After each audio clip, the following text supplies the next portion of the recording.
They switched places at my wedding, and everyone let it happen. We rented out a BNB for our wedding, filled with our friends and my fiancé's family.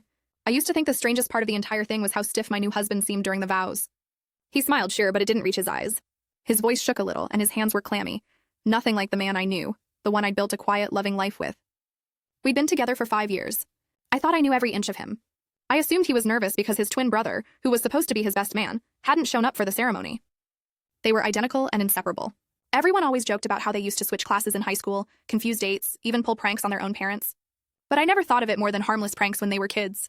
It wasn't until the next morning at the wedding brunch that I started to feel a knot in my chest.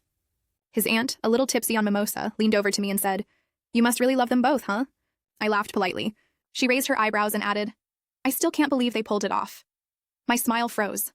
"Pulled what off?" I asked, but she brushed it off and changed the subject. Later, I asked my husband what she meant, and he shrugged, saying, "She's just old and confused. Probably meant the bachelor party or something." At first, I chalked it up to nerves, stress. But one night, while putting away laundry, I found a note tucked in his suit jacket pocket from the wedding. It was written in handwriting I didn't recognize. All it said was, "You looked great up there. You always do a better job at pretending to be him." I couldn't breathe. Still, I hesitated. Maybe it was a bad joke between brothers. Maybe I was spiraling over nothing. I asked him again, more directly, if anything strange had happened at the wedding. This time he got angry, defensive, told me I was being paranoid, that I was trying to ruin a good thing. He said, "You never had a family growing up, so you don't understand what it's like to have someone that close." That was the first time I felt something break between us. I told him I'd drop it, but I couldn't stop thinking about it. Eventually, I reached out to his cousin. I said I just needed to know. She didn't deny it. She said she hadn't realized I didn't know since their whole family did.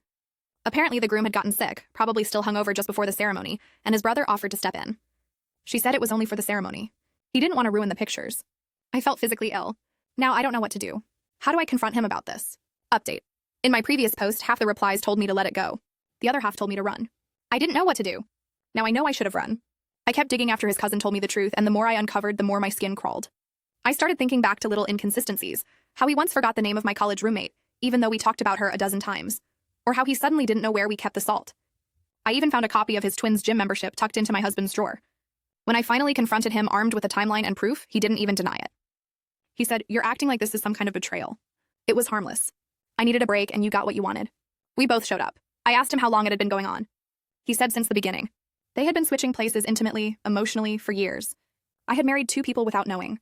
I had built a life with a stranger half the time, and I didn't know who I was in love with, if either of them. I told him to get the hell out of our home and that I was done with him.